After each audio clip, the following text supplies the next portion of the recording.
Para nosotros, para Basta de Mutilar, es un placer recibir a la ingeniera María Eva Koutsovitis. Siempre así hemos sido nos comunicamos muy bien con los temas ambientales con María Eva. Y bueno, tenemos mucho que agradecer. Siempre nos ha escuchado a Basta de Mutilar, nos ha dado un lugar y me parece que es una referente en este tema a quien le agradecemos mucho que haya dispuesto de su tiempo para estar acá. María Eva Koutsovitis es ingeniera civil especializada en hidráulica, es docente e investigadora de la Facultad de Ingeniería de la Universidad de Buenos Aires. Coordina el área de investigación de desarrollo de infraestructura en zonas vulnerables y escenarios complejos de la UBA. Trabaja junto con asambleas, organizaciones sociales y movimientos territoriales temas vinculados al acceso al agua potable, el saneamiento y el ambiente urbano. Fundó y coordina la Cátedra de Ingeniería Comunitaria de la UBA, coordina la División de Ingeniería Comunitaria y Social de la Asociación Argentina de Ingeniería Sanitaria, coordina el área de políticas urbanas y hábitat del Instituto de Pensamiento y Políticas Públicas, se desempeñó como secretaria del Departamento de Hidráulica de la UBA y es consultora en temas de saneamiento de organismos nacionales e internacionales. Autora también de una extensa producción científico-técnica. Fundadora del movimiento La Ciudad Somos Quienes la Habitamos. Agradecemos mucho tu presencia acá, María Eva. Para nosotros sos una referente infaltable. Bienvenida. No, muchísimas gracias, Angélica, por la presentación. La verdad es que te agradezco un montón. Felicito, digo, a vos y a todas y todos quienes vienen impulsando este maravilloso ciclo de charlas que tiene como propósito ni más ni menos que poner en agenda la necesidad de contar con un código ambiental para la Ciudad de Buenos Aires, tal como establece la Constitución, eh, y tal como además lo han sido algunos fallos. Se nos En corta un poquito, María Eva. Hay un problema de sonido. Se nos cortó un poquito la última parte. Hablaste del ciclo de charlas que te parecía muy importante y ahí la Si última apagamos todos, partecita. perdón, si apagamos todos el micrófono, ¿qué pasa? Sí, apaguemos. Te puse como coanfitriona, María Eva, así podés compartir y buenísimo. todo. Y creo que capaz lo que está pasando es que hay un poco de eco. No sé si ahora me escuchan mejor. Sí. Ahí está, entonces era que había un poco de eco. Bueno, arranco de vuelta agradeciéndote, María Angélica, muchísimo por la invitación y felicitándote a vos y a todo el equipo por este maravilloso ciclo de charlas tan necesarios para poder poner en agenda y para poder poner en debate la necesidad de contar en la Ciudad de Buenos Aires con un código ambiental tal como establece la propia Constitución de la ciudad, una deuda que tenemos pendientes el conjunto de quienes habitamos la ciudad de Buenos Aires hace más de 25 años.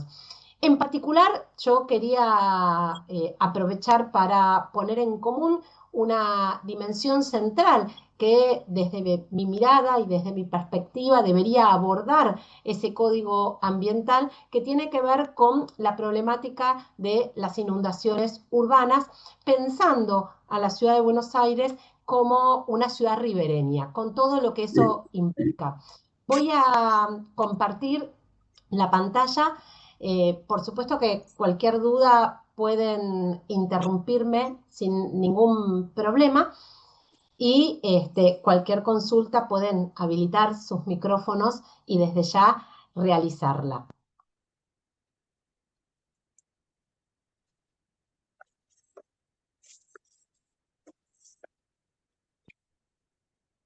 Creo que ya la pantalla está compartida, si no, por supuesto, me avisan. Sin duda que la gestión integral del riesgo hídrico en el contexto de una ciudad ribereña es uno de los desafíos que debería tener el Código Ambiental de la ciudad de Buenos Aires. En relación a la gestión del riesgo de inundaciones, estamos transitando nuevos paradigmas y a mí me parecía importante empezar esta charla planteando lo que denominamos la ecuación de balance hídrico o la ecuación de ciclo de agua, que nos permite poder mirar desde una perspectiva integral la problemática de las inundaciones. Si nosotros miramos la ecuación de balance hidrológico o la ecuación de ciclo de agua, lo primero que tenemos que identificar como un componente clave en ese ciclo del agua es la precipitación.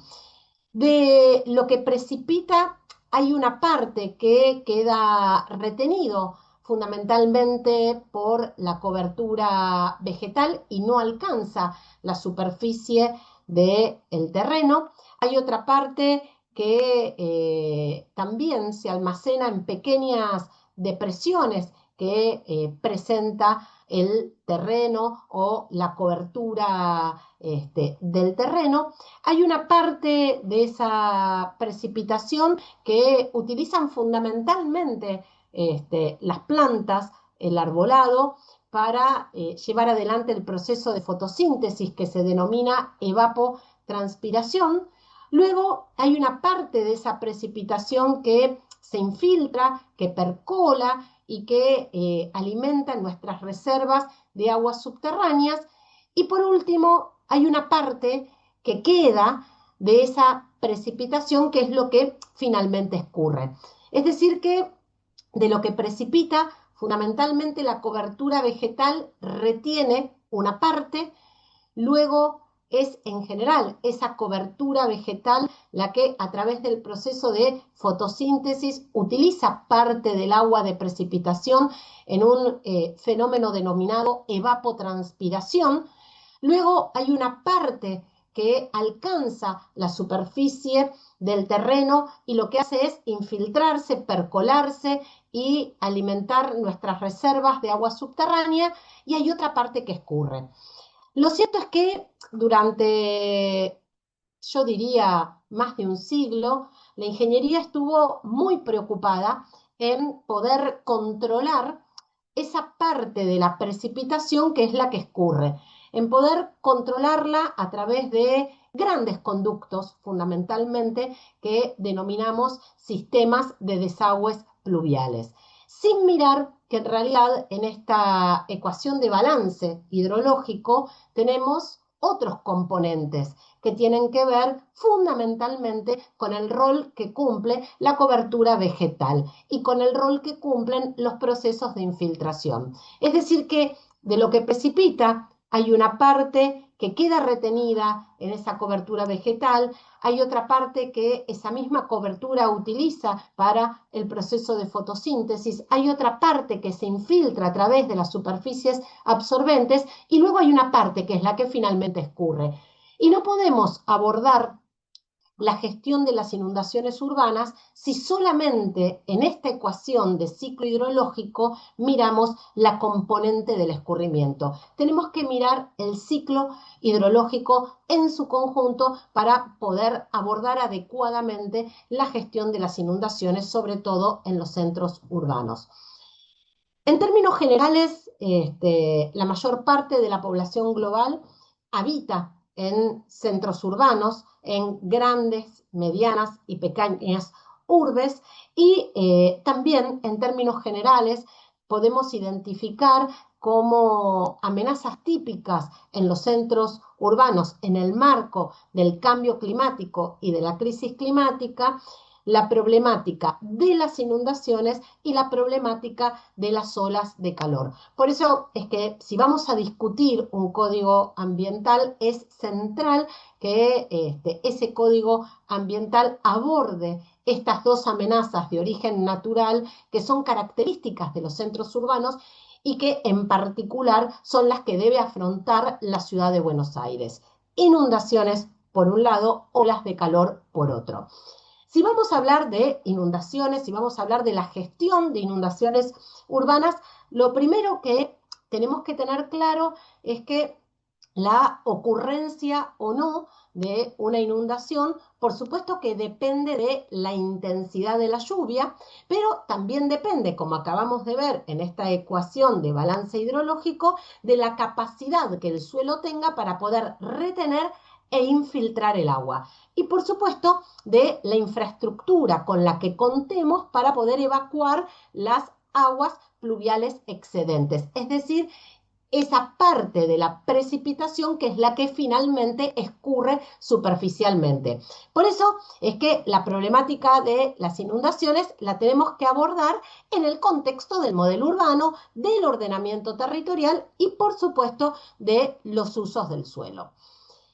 La ciudad de Buenos Aires está atravesada por caudalosos arroyos que desembocan en el río de la Plata. Yendo de norte a sur podemos encontrar el arroyo Medrano, un arroyo que tiene sus nacientes en la provincia de Buenos Aires y que luego ingresa a la ciudad de Buenos Aires en la zona norte para finalmente desembocar en el río de la Plata. Luego tenemos el arroyo Vega, que es uno de los pocos arroyos que nace y desemboca en el ámbito de la ciudad de Buenos Aires. Luego tenemos el arroyo Maldonado, también un arroyo interjurisdiccional, es decir, que tiene su nacimiento en la provincia de Buenos Aires, luego atraviesa la ciudad de Buenos Aires, parte de su traza se da por debajo de la avenida Juan B. Justo para finalmente desembocar en el Río de la Plata, y en la zona sur de la ciudad de Buenos Aires tenemos un conjunto de arroyos que forman parte de un sistema mucho más amplio, que es el sistema de la cuenca Matanza-Riachuelo. Es decir, que el sur de la ciudad de Buenos Aires forma parte del sistema Matanza-Riachuelo y, por supuesto, incorpora a ese sistema un conjunto de subcuencas, como podría ser, por ejemplo, la subcuenca del arroyo Sildañez. Hace aproximadamente un siglo, para poder resolver la contaminación creciente de los arroyos de la ciudad de Buenos Aires, la solución de entonces, muy vinculada con el movimiento y con la teoría higienista, consistió en entubar los arroyos, construyendo de esta manera megatúneles enterrados que se disponen según la traza de estos grandes cauces atravesando la ciudad de Buenos Aires.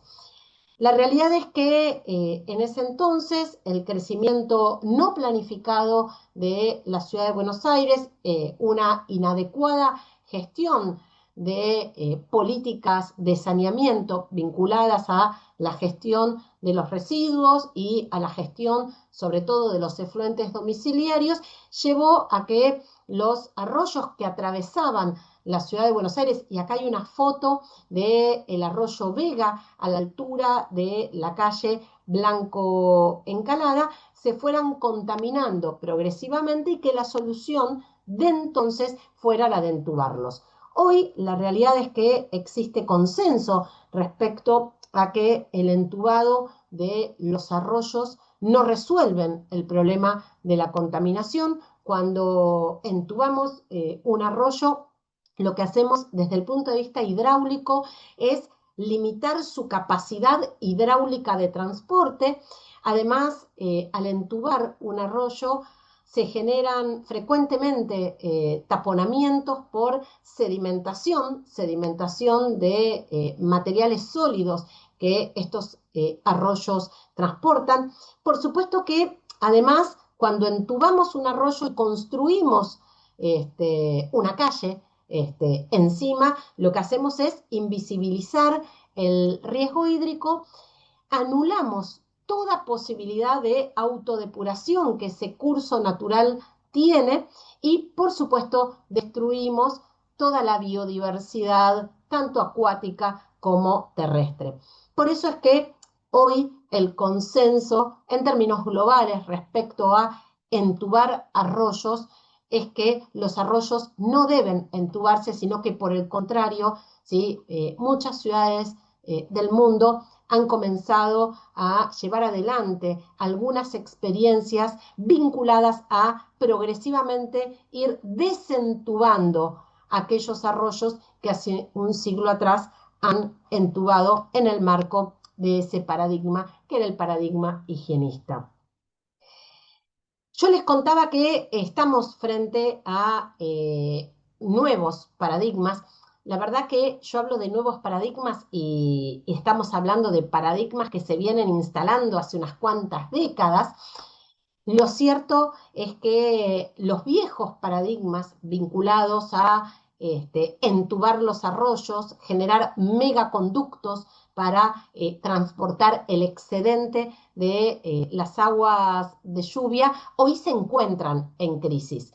En las últimas décadas, sin embargo, aun cuando estos viejos paradigmas se encuentran en crisis, en la ciudad de Buenos Aires se continuaron construyendo megatúneles aliviadores de los túneles existentes en la cuenca del Maldonado y en la cuenca del Arroyo Vega.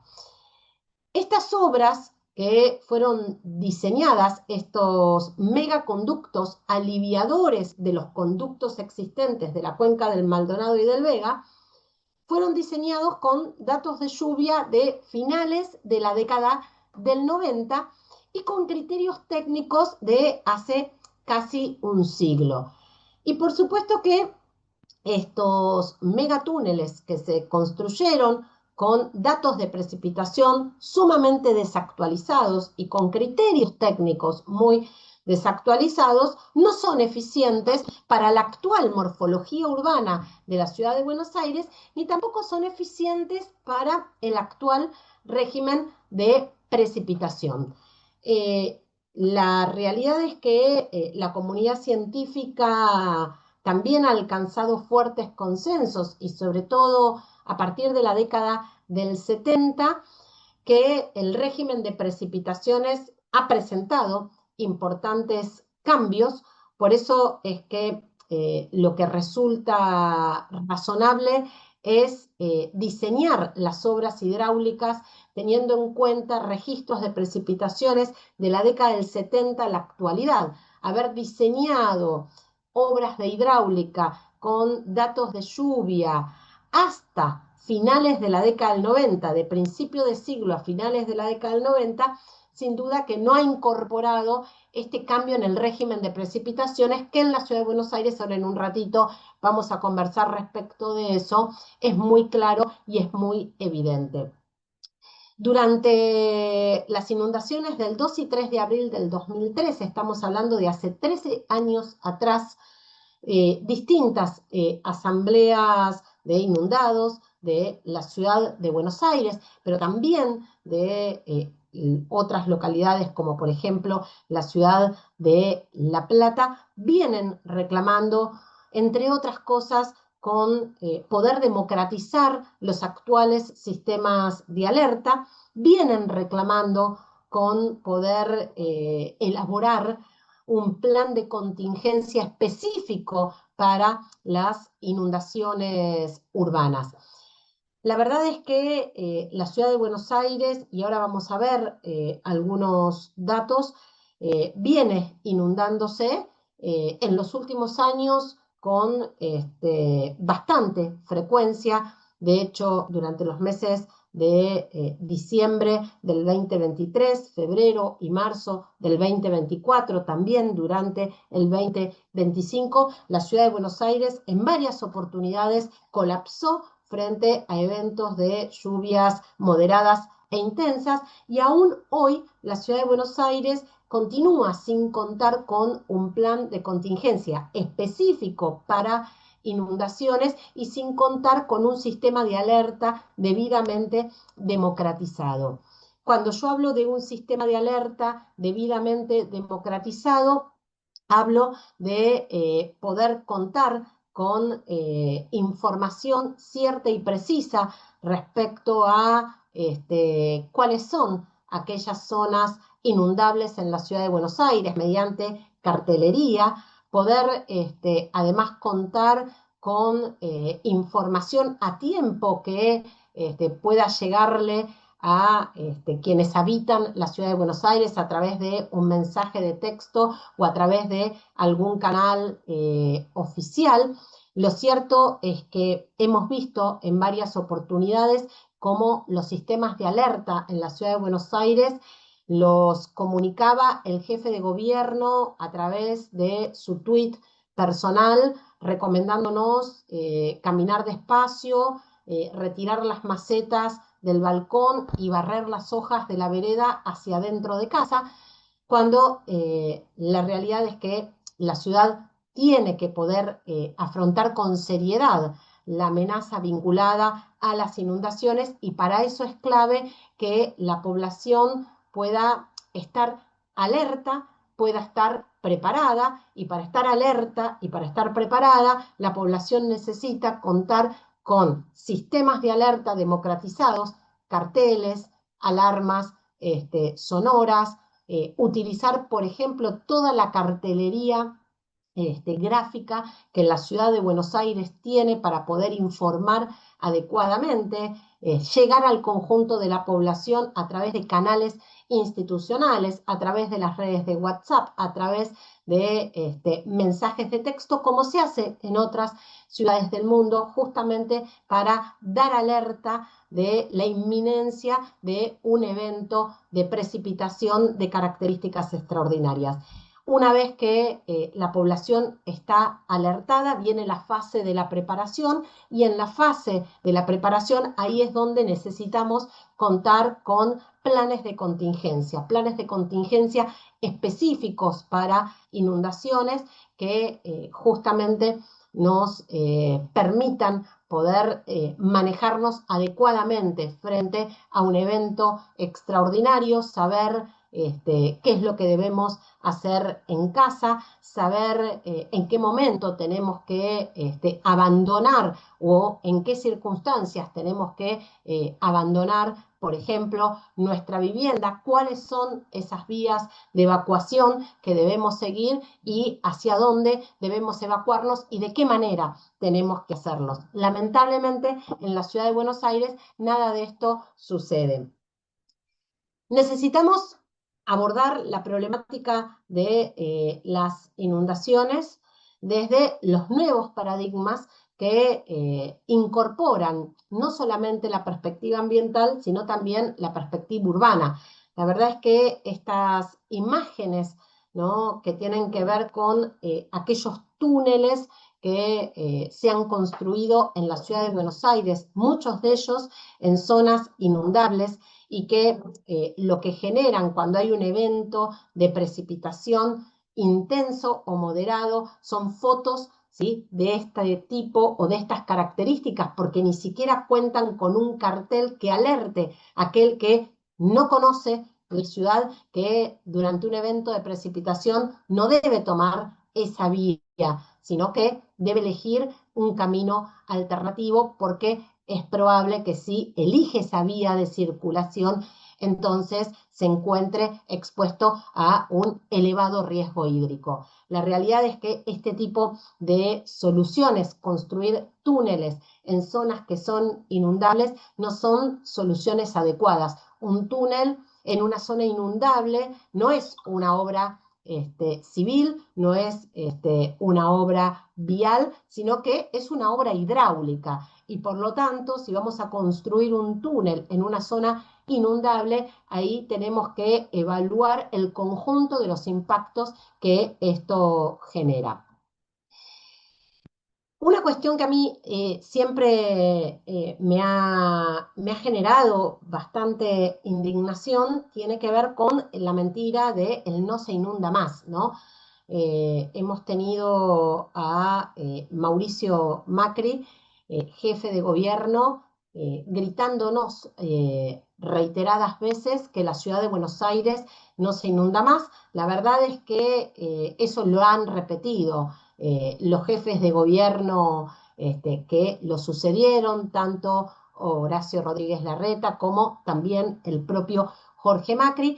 Y yo acá lo que hice fue hacer un relevamiento de las últimas inundaciones desde 1985 hasta el 15 de abril del 2026 y vemos claramente cómo la ciudad de Buenos Aires no solamente continúa inundándose, sino que además en los últimos años se ha inundado con bastante frecuencia. Si solamente miramos lo que ha sucedido del 2022 al 2026, hemos tenido importantes eventos de inundación en la ciudad de Buenos Aires en noviembre del 2022, en marzo del 2024, en mayo del 2025, en octubre del 2025, en abril del 2026. La ciudad de Buenos Aires no se ve afectada por movimientos sísmicos, por tsunamis, ni por erupciones volcánicas, sino que son las inundaciones y fundamentalmente las inundaciones causadas por eventos de precipitación,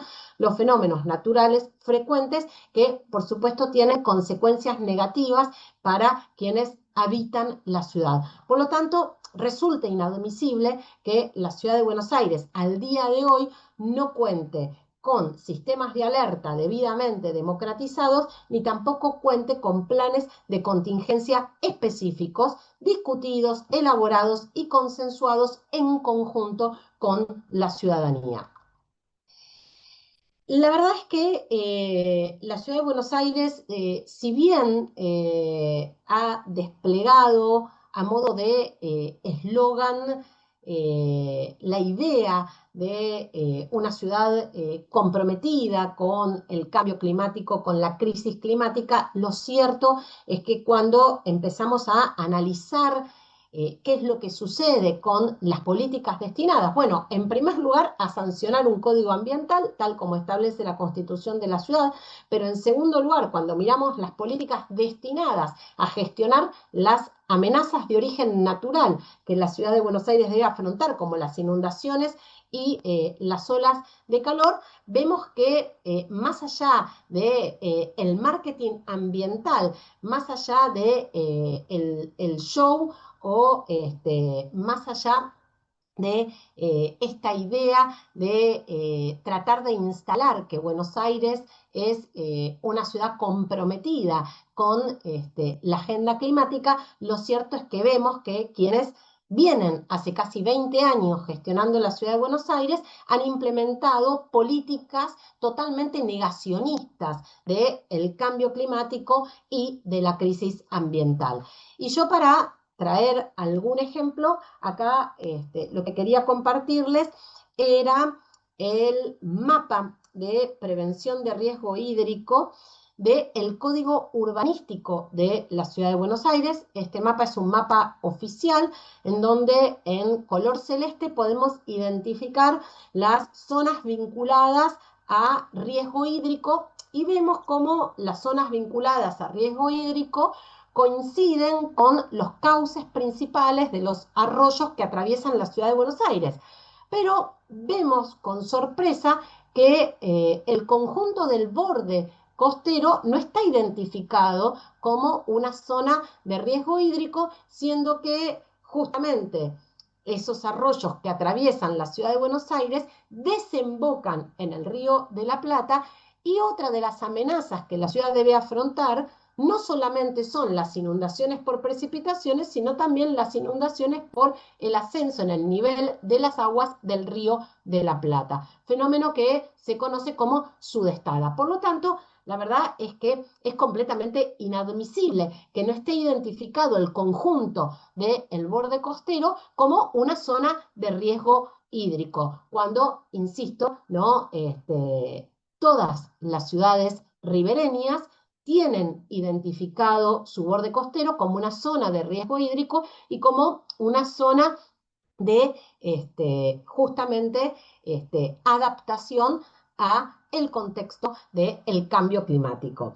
Bueno, yo quería acá también compartirles en ese link que aparece una propuesta que fue elaborada por el ingeniero Aradas, en donde analiza el caso del arroyo Medrano y la posibilidad de poder desentubar algunos tramos de este arroyo Este paper me parece interesante porque justamente da cuenta de cómo la comunidad científica viene pensando en recuperar los bordes costeros, justamente porque los bordes costeros son zonas de amortiguación de precipitaciones.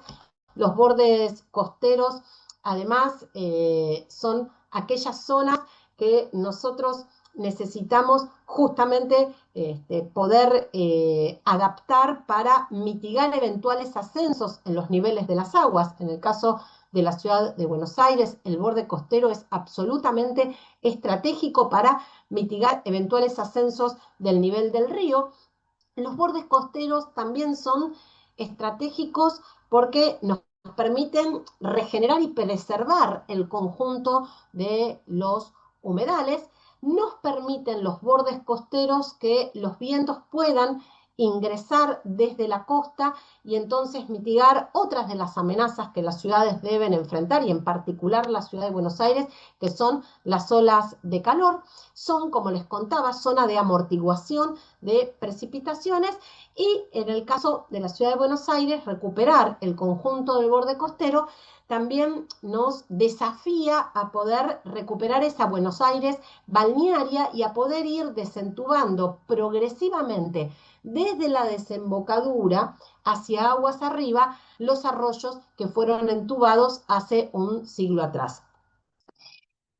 Yo les contaba que en la ciudad de Buenos Aires tenemos 3 amenazas de origen natural identificadas en el Plan de Acción Climática 2050, que son las inundaciones por precipitación, inundaciones pluviales, las inundaciones costeras, es decir, por el ascenso del nivel del río, fundamentalmente el fenómeno de sudestada, y las olas de calor. Entonces, aparecen 3 amenazas de origen natural que la ciudad tiene que poder gestionar en el marco de la crisis climática.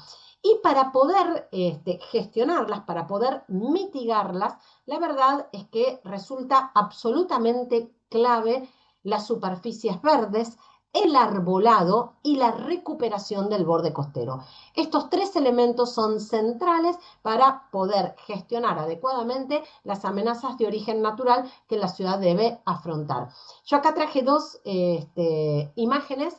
La primera imagen corresponde a la Costanera Sur, a esa Buenos Aires balnearia hasta la década del 70, ¿no? Hace tantos años. Y luego una imagen que corresponde a la Rambla de la ciudad de Montevideo. O sea que me parece que pensar en gestionar las inundaciones tiene que ver con pensar cómo podemos mejorar los niveles de cobertura en términos de superficie verde, de arbolado público, y cómo además recuperamos el conjunto del borde costero, no solo para una gestión adecuada del riesgo de inundaciones, sino también para desafiarnos a poder recuperar la balneabilidad de la ciudad de Buenos Aires. Bueno, sin duda que la mayoría percibimos que en la ciudad de Buenos Aires se ha modificado el régimen de precipitación. Yo les contaba hace un ratito que de la década del 70 a la fecha, ¿no? Hay consenso respecto a la comunidad científica en torno a cambios que se observan en el régimen de precipitaciones y también en el régimen de temperaturas. En el caso de la ciudad de Buenos Aires, en las últimas 3 décadas, la temperatura máxima anual ha aumentado casi 1 grado, un dato completamente alarmante. En el caso de los fenómenos de precipitación, si nosotros analizamos qué es lo que sucede con el régimen de precipitación en la ciudad de Buenos Aires y analizamos los últimos 20 años, es decir, el periodo que va de 1990 a el 2023, ¿no? Estamos hablando de más de 20 años de registros de precipitaciones. Vamos a ver que ha habido importantes cambios respecto a cómo llueve en la ciudad de Buenos Aires. Yo quería compartirles acá un análisis que realicé sobre series históricas de precipitación media mensual en la ciudad de Buenos Aires, registradas en la estación meteorológica Observatorio, Buenos Aires Observatorio, para el periodo que va de enero de 1991 a marzo del 2024. Acá lo que ustedes van a observar en este primer gráfico es la precipitación media anual para el periodo que va de 1991 al 2023. Lo primero que podemos ver en este gráfico es que en la ciudad de Buenos Aires, en promedio al año, precipitan alrededor de 1.400 milímetros. El segundo dato que revela este gráfico es que si miramos esa precipitación promedio al año, desde la década del 90 a la actualidad, vemos que no se observan cambios significativos, es decir, la cantidad total de precipitación al año se mantiene bastante estable. Sin embargo, si nosotros lo que analizamos es, para ese mismo periodo, la cantidad de días de lluvia al año, y nos vamos a este gráfico, que es el gráfico superior, lo que vamos a observar es que de la década del 90 a la actualidad, lo que se observa es una tendencia decreciente, es decir, que hay menos días de lluvia al año. Tenemos entonces que la cantidad total de agua que precipita al año se mantiene constante, pero que esa cantidad de agua que precipita al año se distribuye en menos días de lluvia. La consecuencia de eso es que la intensidad promedio de las lluvias, que es el gráfico que observamos aquí abajo, lo que nos muestra es una tendencia creciente. Tenemos lluvias cada vez más intensas, es decir que la cantidad total de precipitación al año se mantiene constante, llueven menos días al año, por lo tanto esos eventos son eventos de mayor intensidad. Es decir que, en conclusión, lo que estamos observando es cambios en el régimen de precipitación que se evidencian en eventos de lluvia que son más intensos. ¿Y por qué yo quería mostrarles estos gráficos que elaboré hace poco tiempo? Porque los sistemas tradicionales que se utilizan para la gestión de aguas de lluvia, estoy hablando de grandes conductos pluviales, estoy hablando de grandes conductos, ¿no? Que lo que hacen es funcionar como aliviadores de los grandes conductos de arroyos entubados. En realidad son los sistemas tradicionales que fueron pensados para otro régimen de lluvia, para otro entramado urbano, y que son robustos o son eficientes cuando tenemos lluvias de moderada intensidad y además lluvias que se distribuyen en el área de la ciudad de Buenos Aires de manera uniforme. Sabemos que no solamente las lluvias son cada vez más intensas, sino que también sabemos que esas lluvias son cada vez más focalizadas. Es probable que llueva en el barrio de Palermo y que, por ejemplo, no llueva en Soldati.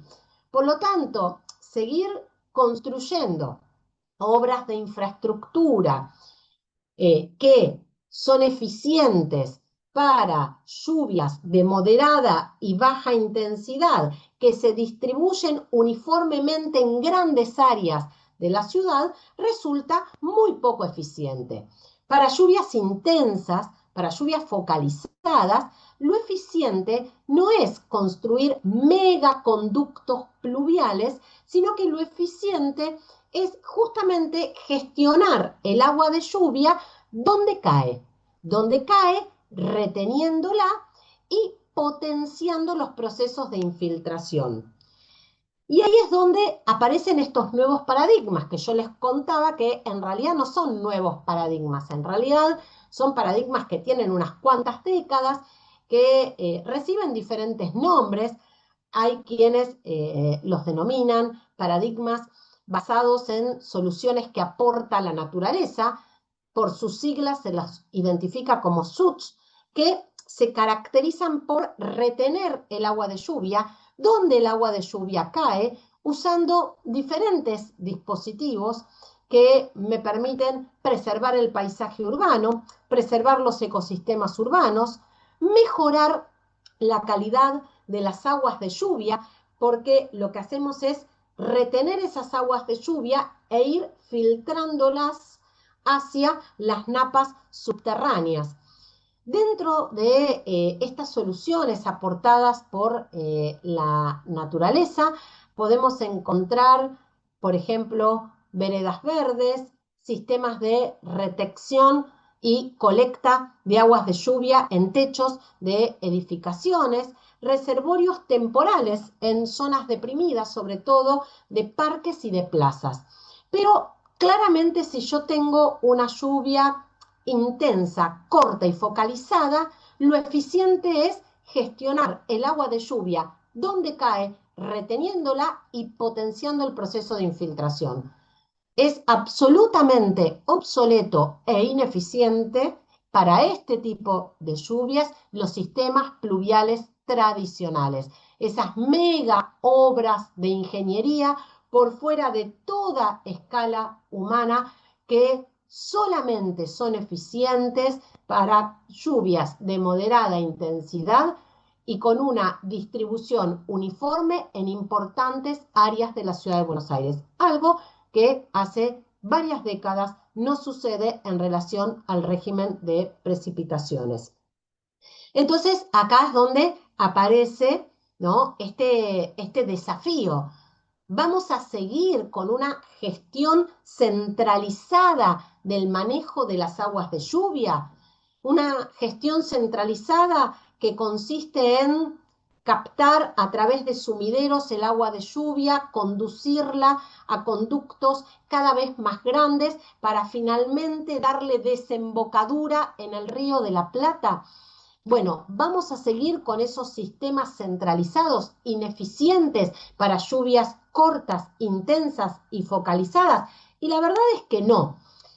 La verdad es que no, porque no son eficientes para gestionar este tipo de lluvias, sino que además tampoco desde el punto de vista de la perspectiva ambiental son eficientes, porque estos grandes conductos, estos megaconductos que atraviesan la ciudad de Buenos Aires, que conducen a nuestros arroyos entubados, que además de conducir a nuestros arroyos entubados, conducen sistemas de alivio para estos arroyos, como el caso del Maldonado y del Vega.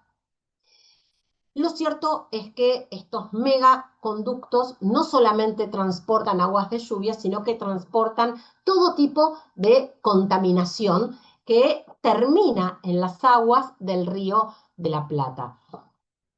En muchos lugares ya se está empezando a debatir la necesidad de tratar las aguas de lluvia. ¿Por qué? Porque las aguas de lluvia, a medida que precipitan, van arrastrando material contaminante en la atmósfera, a medida que escurren por calles y calzadas, van arrastrando aceites, grasas y otro tipo de elementos contaminantes. Por lo tanto, esta idea de que los grandes sistemas pluviales transportan agua pura y cristalina proveniente de la lluvia, la verdad es que es una idea que ha sido abandonada porque no tiene un correlato con la realidad. Por eso es que cuando nosotros planteamos los nuevos paradigmas versus esa gestión centralizada que tiene que ver con, insisto, transportar a lo largo de grandes distancias y a través de megaconductos pluviales, aguas de lluvia, altamente contaminadas para darle disposición final, necesitamos, ¿no? Abandonar esa mirada para poder pensar en justamente una gestión descentralizada, una gestión que nos permita gestionar el agua de lluvia donde cae y no de manera centralizada transportarla muchas veces a lo largo de kilómetros para darle disposición final. La gestión centralizada tiene que ver con ese viejo paradigma de las megaobras de ingeniería y la gestión descentralizada tiene que ver con estos nuevos paradigmas que denominamos soluciones basadas en la naturaleza. Actualmente en la ciudad de Buenos Aires nosotros tenemos, ¿no?, una gestión fuertemente centralizada que está poniendo en riesgo la calidad fundamentalmente de la fuente receptora, que es el Río de la Plata, que por supuesto involucra importantes consumos de energía, que además implica la ejecución de obras absolutamente faraónicas con tecnologías que muchas veces solamente puede ofrecer alguna contratista o empresa próxima al poder, obras que por su envergadura son muy difíciles de controlar por la ciudadanía, cuando podríamos estar yendo hacia una gestión mucho más integrada, descentralizada, que potencie, como les contaba hace un ratito, la gestión del agua de lluvia donde cae mediante procesos de infiltración, reutilización y remediación. Cuando nosotros hablamos de estos nuevos paradigmas basados en soluciones que aporta la propia naturaleza, estamos hablando de gestionar el agua de lluvia donde cae, potenciando los procesos de infiltración, reteniendo el agua de lluvia, almacenándola, aprovechando el agua de lluvia, descentralizando la gestión, eliminando los contaminantes del agua de lluvia, utilizando, por ejemplo, la vegetación, mejorar el paisaje urbano, potenciar usos combinados del espacio público y, por supuesto, restaurando ecosistemas urbanos.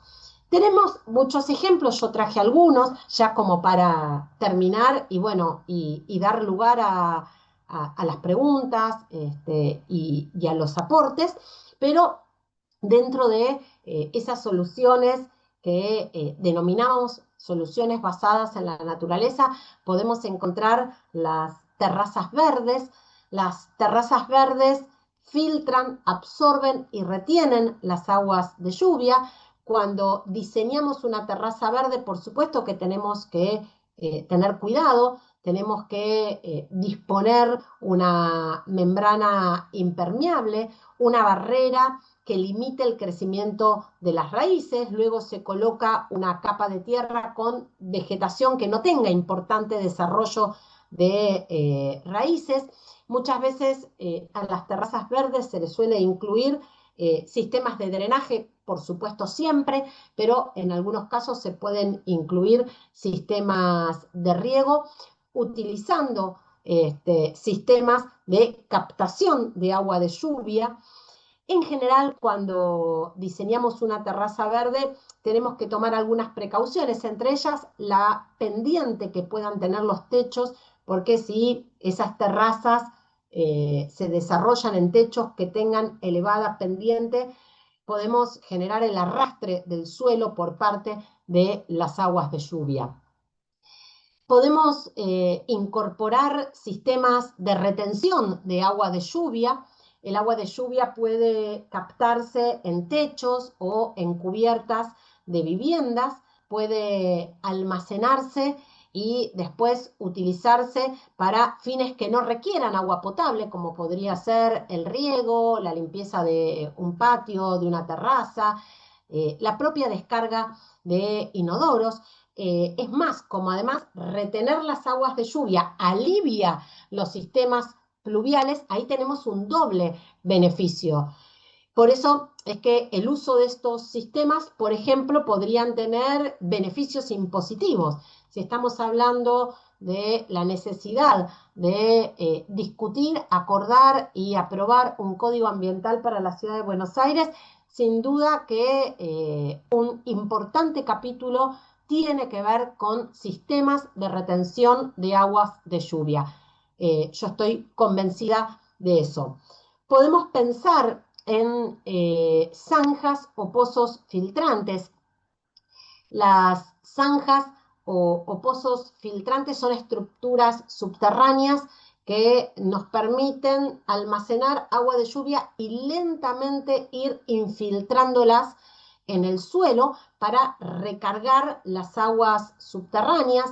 Por supuesto que la profundidad que tienen estas zanjas o estos pozos filtrantes es variable. Depende del nivel freático, generalmente se encuentran por encima de el nivel freático. En general, las zanjas suelen ser poco profundas, suelen tener estas zanjas un material drenante, como podría ser la piedra partida. Entonces, lo que hacemos es excavar una zanja, colocamos un geotextil, luego piedra partida y una cañería, que muchas veces esa cañería suele estar ranurada para justamente permitir que el agua, ¿no?, que esas cañerías conducen, vaya lentamente infiltrándose primero a través de ese lecho filtrante que puede ser de piedra partida.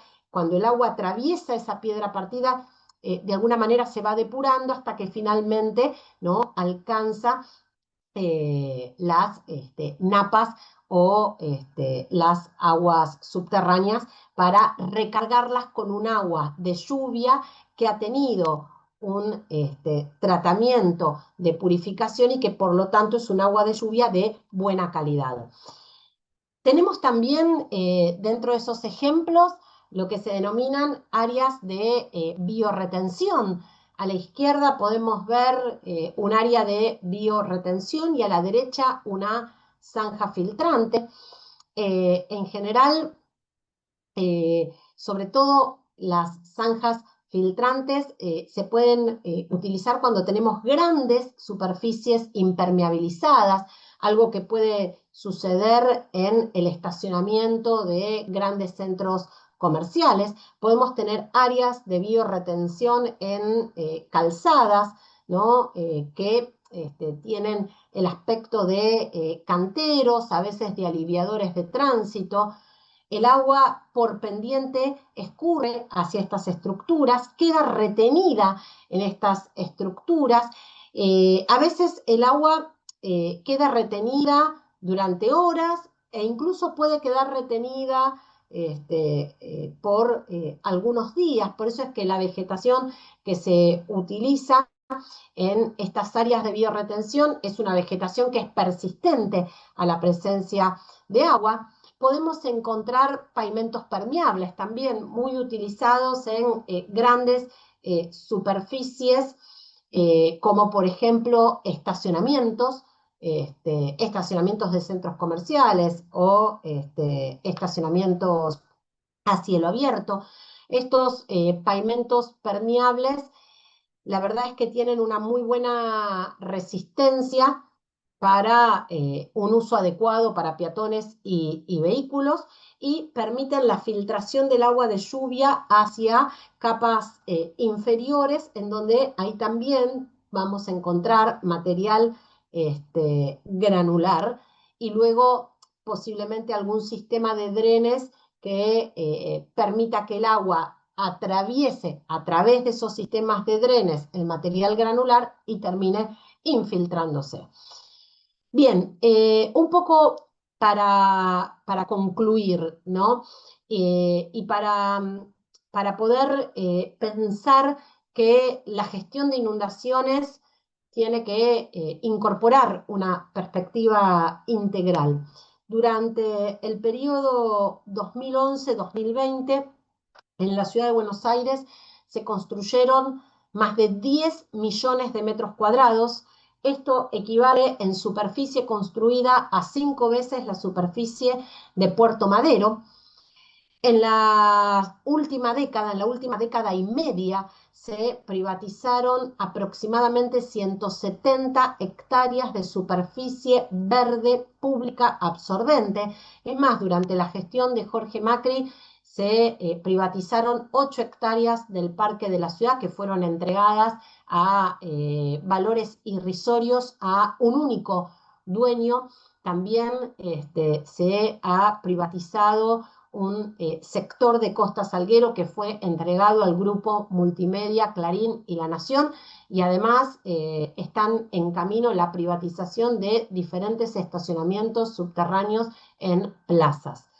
Sin duda que el impulso que ha tenido la sobreconstrucción como consecuencia de haber aprobado el Código Urbanístico, y acá también me parece importante hacer un paréntesis, porque la verdad es que deberíamos haber discutido en primer lugar el plan urbano ambiental de la ciudad de Buenos Aires, deberíamos haber discutido el código ambiental y luego tendríamos que haber debatido el código urbanístico. Lamentablemente la ciudad sancionó un código urbanístico sin actualizar el plan urbano ambiental y sin contar con un código ambiental, y eso por supuesto que lo que generó fue importantes impactos en la ciudad de Buenos Aires, ambientales, urbanos, sociales, habitacionales. El código urbanístico habilitó la sobreconstrucción especulativa y descontrolada en la ciudad de Buenos Aires. En promedio habilitó la sobreconstrucción de entre el 300 y el 700% según las zonas de la ciudad de Buenos Aires. Tengamos en cuenta que la construcción es una de las actividades más contaminantes en términos de emisiones de gases de efecto invernadero, y el haber arrojado toneladas y toneladas de cemento en la ciudad de Buenos Aires, por supuesto que ha contribuido a impermeabilizar la ciudad, a profundizar el fenómeno de calentamiento. No solamente la sobreconstrucción descontrolada, que por otro lado ha presentado características eh, de tipo especulativa, porque se han construido más de 10 millones de metros cuadrados en la última década y sin embargo cada vez más familias se encuentran en emergencia habitacional. A la sobreconstrucción especulativa descontrolada le tenemos que sumar el déficit y el deterioro del arbolado y las superficies verdes públicas. Por eso es que la sobreconstrucción, el déficit y deterioro del arbolado y las superficies verdes públicas son determinantes para que una lluvia que en el pasado no nos inundaba, hoy nos inunde. Todavía hoy, como les contaba hace un ratito, la ciudad no cuenta con un sistema de alerta temprana democratizado, tampoco cuenta con un plan de contingencia elaborado en conjunto con la ciudadanía, y la ciudad de Buenos Aires avanza, continuadora de una de las políticas del anterior jefe de gobierno en el proyecto que hoy se llama Ramblas del Plata, que es la síntesis de un absurdo ambiental, urbano y social que pone en evidencia ese negacionismo climático por parte del gobierno de la ciudad. Estoy hablando de un mega emprendimiento inmobiliario que el gobierno de la ciudad de Buenos Aires, durante la gestión de Larreta, aprobó para hacer en conjunto con el grupo inmobiliario IRSA en el predio en donde históricamente iba a construirse una ciudad deportiva, la ciudad deportiva de La Boca. Estoy hablando de un predio de 70 hectáreas que hoy se encuentra en la Costanera Sur, al lado de la Reserva Ecológica y del barrio popular Rodrigo Bueno. uno de los pocos humedales que la ciudad todavía conserva y uno de los pulmones verdes más importantes que la ciudad tiene. Estamos hablando de 70 hectáreas de un humedal en la Costanera Sur. Por supuesto que estamos hablando de un predio absolutamente estratégico cuyo destino debería ser una reserva ecológica y no un mega emprendimiento inmobiliario de torres de 85 metros de altura suntuosas. Para terminar, yo quería compartirles esta imagen. Esta imagen es una recreación que hizo un gran amigo, Fabio Márquez, y un gran paisajista. Esta recreación nos muestra cómo sería posible, ¿no? Renaturalizar el arroyo entubado Medrano con flora nativa en la zona próxima a la descarga en el Río de la Plata. Entonces, acá tenemos en la foto de arriba cómo es la realidad de ese arroyo entubado y pavimentado, y cómo podría ser si de pronto nos animamos a reemplazar ese modelo de las mega obras de ingeniería por obras a escala humana que puedan dialogar con el paisaje y con los ecosistemas urbanos. Bueno, muchísimas gracias. Voy a dejar de compartir. Muchas gracias, María Eva. Como siempre, maravilloso. Por un lado, nos angustia saber cuánto nos falta, pero por otro lado, lo que a mí lo que nos mueve a hacer estas charlas es que cuanto más gente sepa estas cosas, suponemos que podremos de algún modo lograr algo, que sean consideradas por lo menos. Yo tengo una pregunta chiquitita que siempre pienso por qué los derivadores de tránsito, esos triángulos que hay entre avenidas, no son capaces de tener agua, ¿no? de retener agua. ¿Para eso sería necesario simplemente sacar el cemento? Si no fueran de cemento, si fueran de suelo absorbente, ¿no lograríamos ya bastante? Sí, sin duda que los derivadores de tránsito podrían ser zonas de bioretención. Eso implica desde ya eliminar el cemento, adecuar las pendientes para que el agua pueda escurrir hacia estas áreas de retención, contar con vegetación que pueda soportar la persistencia del agua y por supuesto que esas acciones distribuidas, ¿no?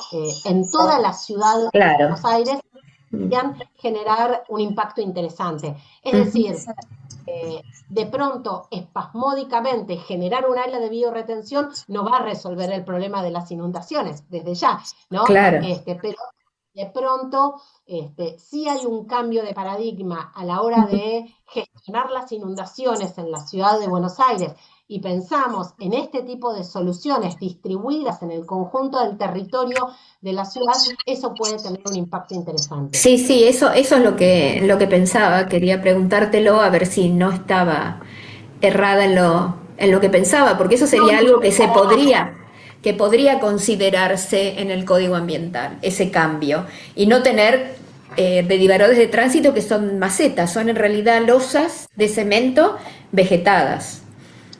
Por eso no se pueden plantar árboles tampoco ahí. Bueno, a ver ahí. Sí. Perdón, sí, las preguntas que sean.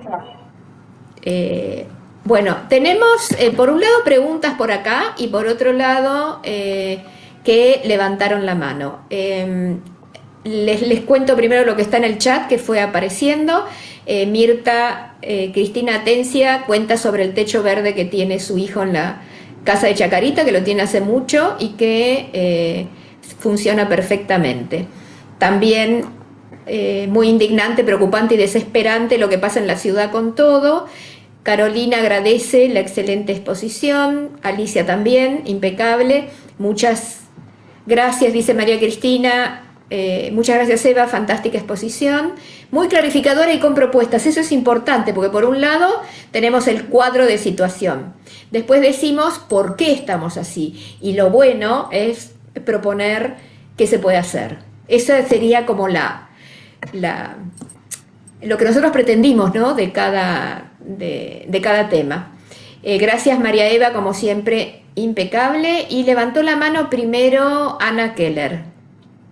Después tenemos a Mónica Rodríguez y después a Edgardo Gerasi, en ese orden. Primero, Ana. California, por favor, que no veo cómo levantar la mano. Ah, bueno, te pongo en la lista. Gracias. Ana Keller, empezamos. Ana, estás muteada.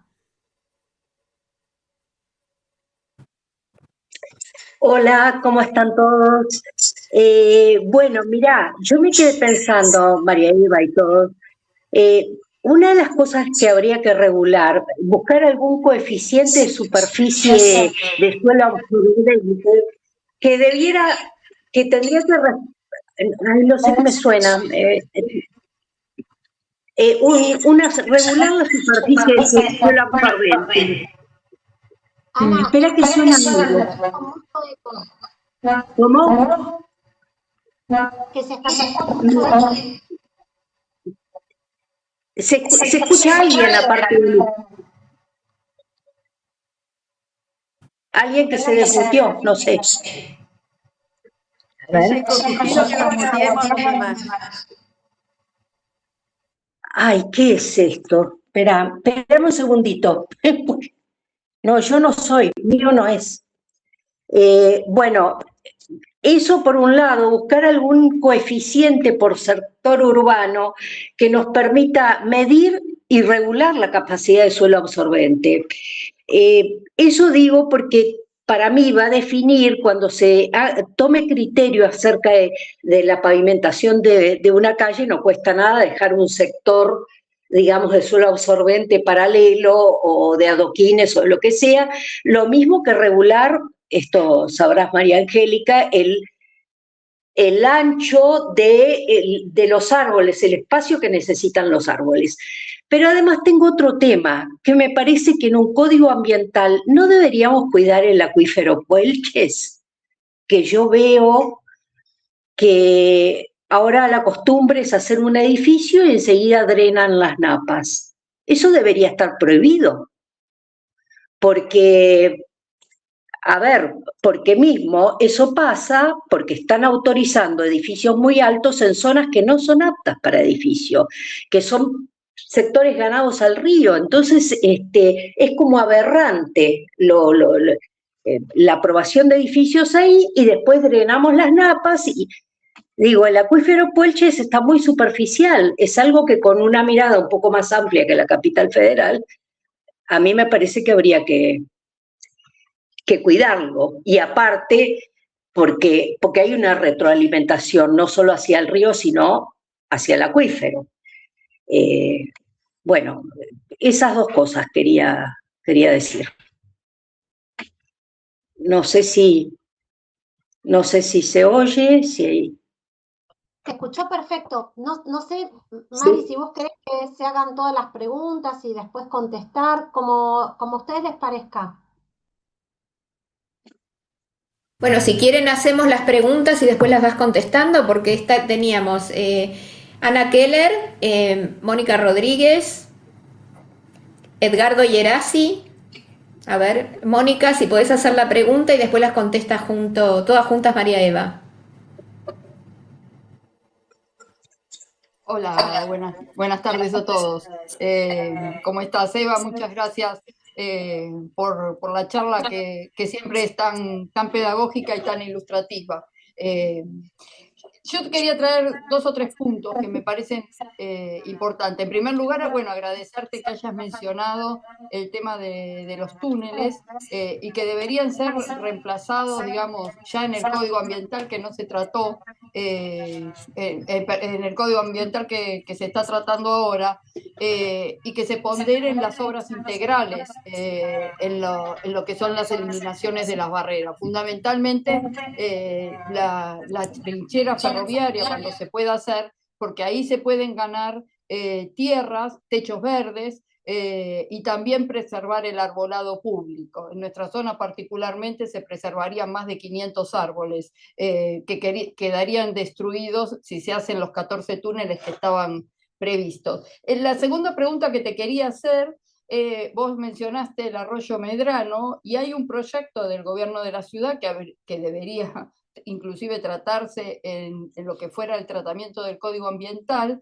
que es el proyecto de ganarle tierras al río con las tierras que se van a remover del subte para hacer la línea F de subterráneos y que es Punta Medrano, ¿no? Es un barrio top que está previsto en la desembocadura del arroyo Medrano, que serían con esas tierras similar a lo que es Puerto Madero. Y el que vos mencionaste, también me gustaría conocer tu opinión. Y además, bueno, traer una mala noticia, como dice una periodista todos los días en algún programa de televisión. Hoy, que vos mencionás los espacios verdes y la importancia de las tierras absorbentes, nosotros seguimos perdiendo tierras en la ciudad de Buenos Aires porque acaba de salir una disposición por el cual el gobierno de la ciudad llamó a licitación los núcleos de servicios en los espacios públicos, que se vienen a sumar a estos de hacer y transformar los espacios verdes de la ciudad de Buenos Aires en techos verdes con los estacionamientos, pero ahora se le agregan servicios en 16 plazas y parques que son de explotación comercial. Entonces son bastante grandes. Si ustedes quieren, entren a la página que está del boletín oficial, si no se las puedo pasar, la licitación donde están los 16 plazas y parques que se van a destinar para explotación comercial. Similar a lo que ya había pasado en el gobierno de Larreta, esto no es nuevo, y que Jonathan había ganado algún amparo en Parque Chacabuco con los vecinos.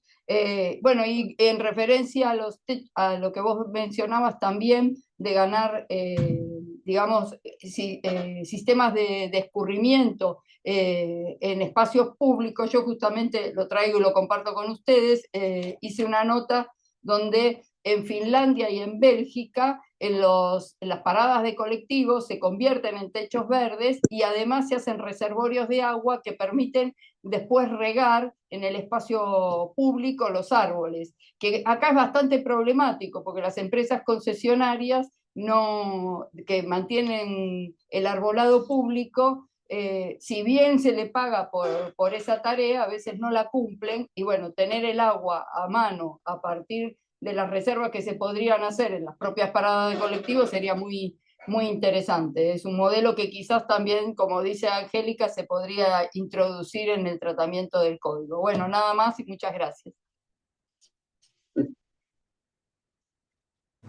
Gracias, Mónica. Después, si podés poner el link ese al que te referías, también me gustaría verlo.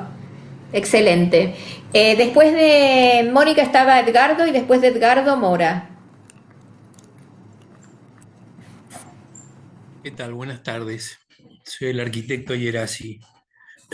No, escuché atentamente la conversación y algunos momentos a la ingeniera la sigo por algunas otras eh, publicaciones de trabajos que va haciendo. Lo mío más que exponer algo era comentarle. Yo sigo trabajando hace 20 y pico de años dentro del municipio y he estado con el tema del código de edificación, código de planeamiento. Y a veces es poco difícil ver cómo van modificando el código.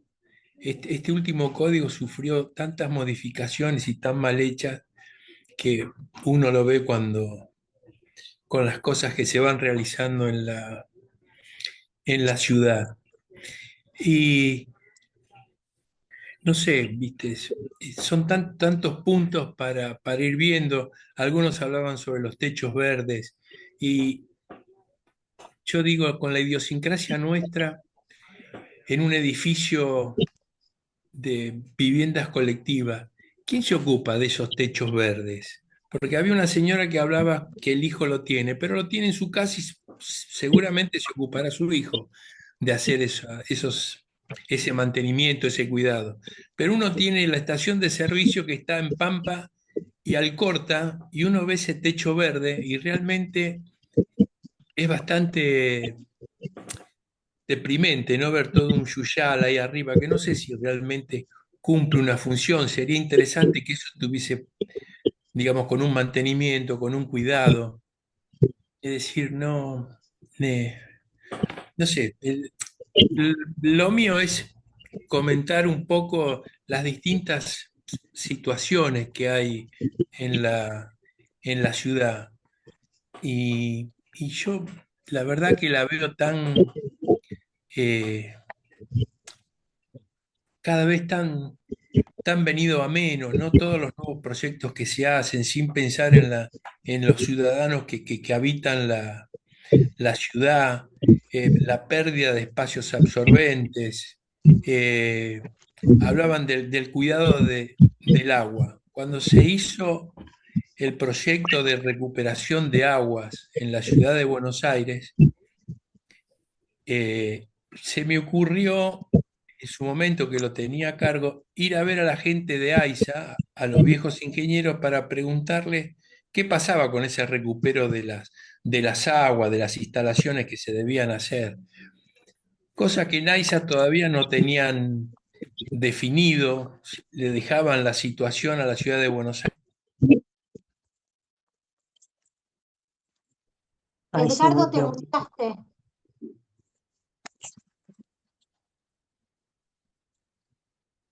Desmuteate.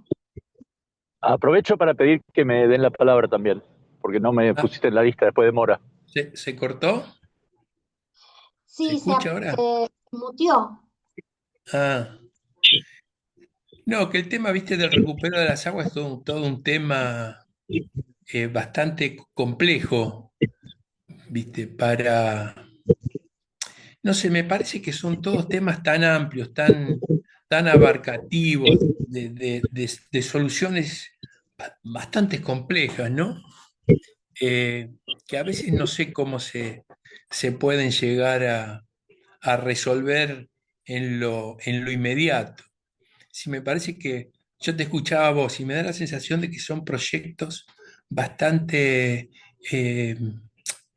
son interesantes, pero como de mucho tiempo.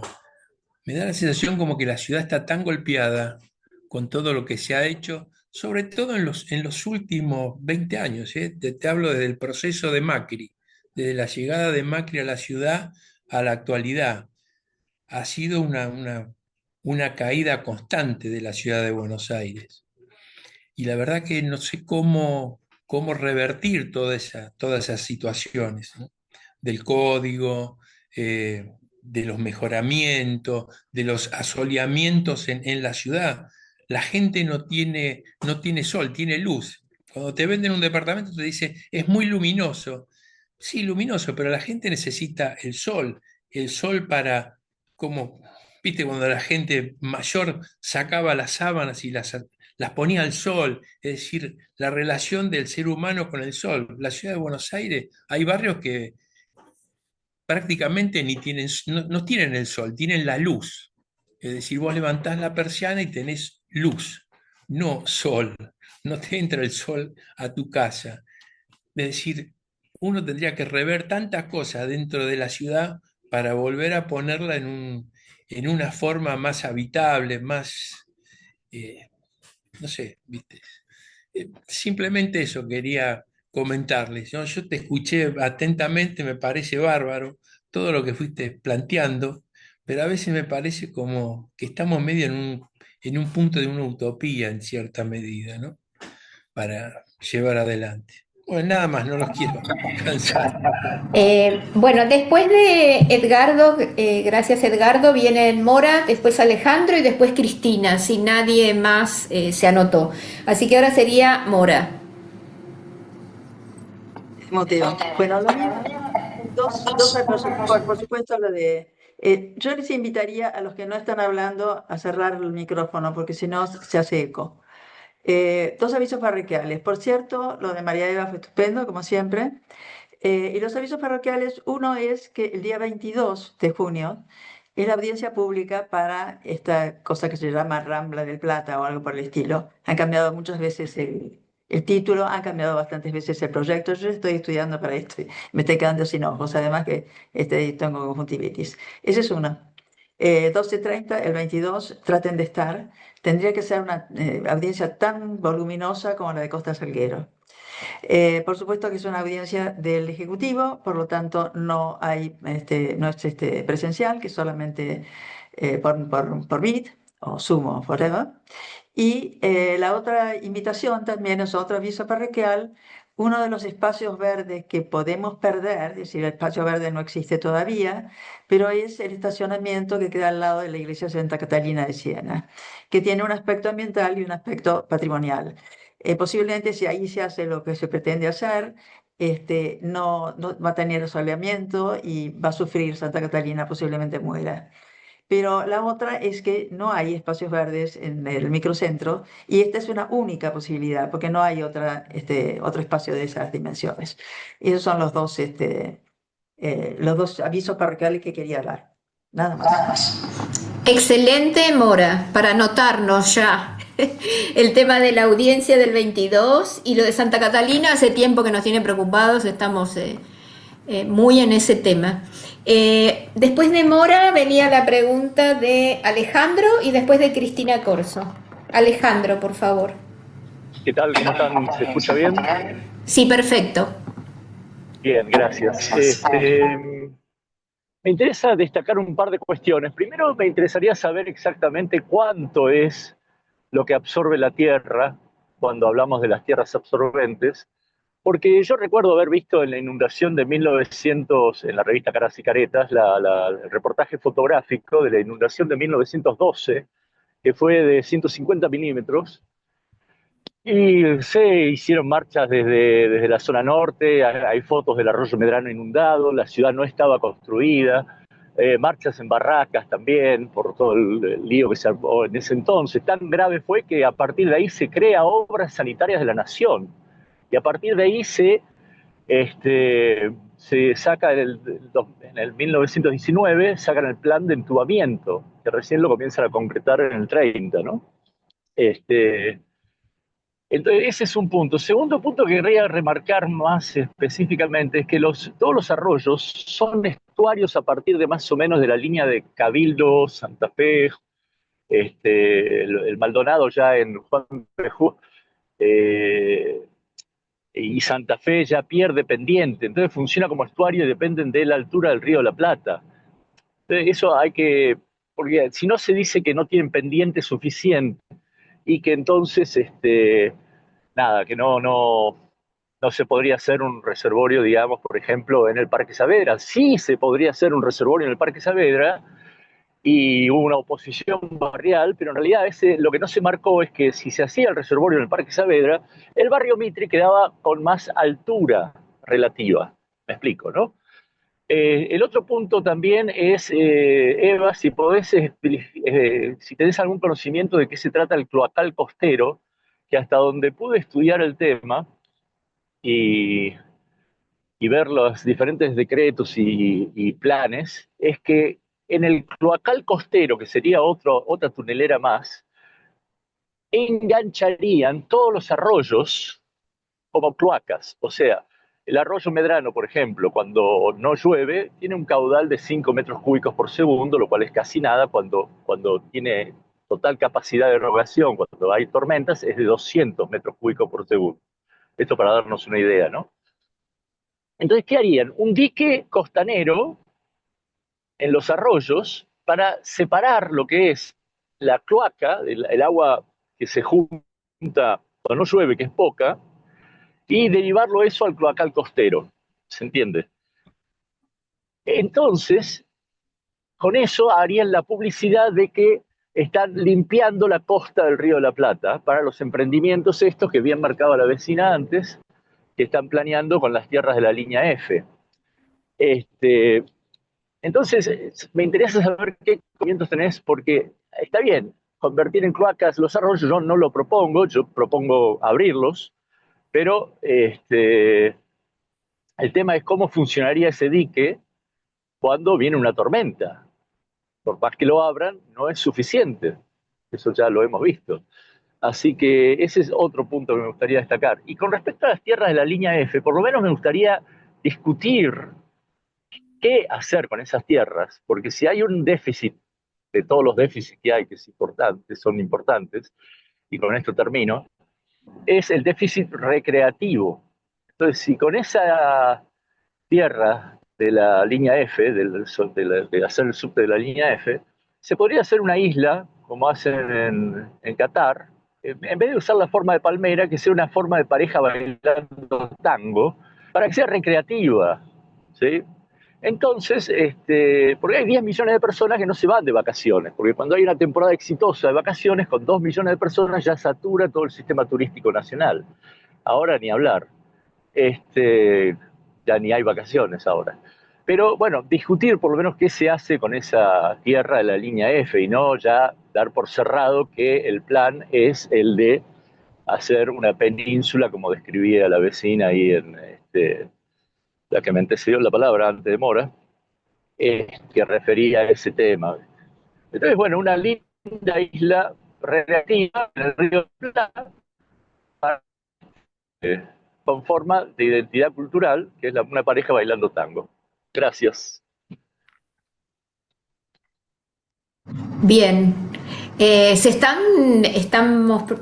proponiendo muchos temas súper interesantes. Le tengo ahora anotada a Cristina Corso y salvo que haya alguien más que no tenga anotada, sería la última pregunta. Bueno, ¿me escuchan? Sí, sí, se te oye bien. Bueno, mi pregunta es muy cortita. Yo lo que le quería preguntar a María Eva es si es factible, dado la cantidad de plazas cementadas que tenemos en la cava, si se podría sacar ese cemento, que podría ser posible en el nuevo Código Ambiental, sacar todo ese cemento de las plazas y dejar áreas verdes, porque hay plazas que tienen una cantidad de cemento increíble, que en el verano no se puede ir del calor insoportable que hay en esas plazas, no se puede llevar a los niños, nada. Solamente esa pregunta, gracias, ¿eh? Gracias también. Sí, Cristina, de cementar todo, los triángulos, estos derivadores de tránsito, las plazas, todo. Yo quiero sacar todo el cemento. Todo. Yo también. Gracias. Bueno, nada más, así que te escuchamos, María Eva. Bueno, voy a intentar contestar lo que pueda contestar. El resto, capaz que nada, sea materia de debate. A ver, en primer lugar, la verdad es que no contamos con estudios de NAPAS. Creo que hubo varias preguntas vinculadas a ese tema. Lamentablemente, la Ciudad de Buenos Aires no tiene un monitoreo continuo de la calidad del agua de NAPAS, algo que debería ser absolutamente fundamental. Cuando se discutió respecto a la construcción de un arroyo que en realidad era una zanja en el Parque Saavedra que iba a estar alimentada por agua de las napas, aparece un estudio de calidad de napas que muestra altísimos niveles de contaminación de las aguas de las napas y por supuesto digo, como hay una continuidad en términos hidrológicos, eso permitía inducir una importante contaminación de las aguas que transporta el arroyo Medrano. Necesitamos, sin duda, si hay un código ambiental, necesitamos monitorear la calidad del agua de las napas. Eso es absolutamente central. Niveles de napas, calidad de agua de las napas y además estudios de permeabilidad. Tampoco tenemos estudios de permeabilidad, porque no todas las zonas tienen la misma capacidad de infiltración. Por lo tanto, ahí me parece que lo que planteaba Ana es absolutamente acertado, ¿no? No tenemos los mismos niveles de permeabilidad según las diferentes zonas en la ciudad de Buenos Aires y es absolutamente clave tener niveles de permeabilidad monitoreados, calidad de el agua de las napas y también calidad de las aguas que transportan los arroyos entubados. Yo creo que esas tres cuestiones son clave. Ale mencionaba algunas de estas cuestiones, a mí me parece que es absolutamente central. Necesitamos medir, necesitamos monitorear.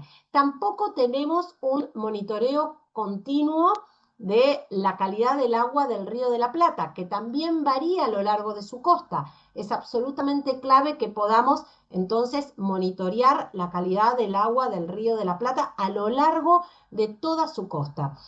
Eso, en términos ambientales, a mí me parece que es absolutamente central.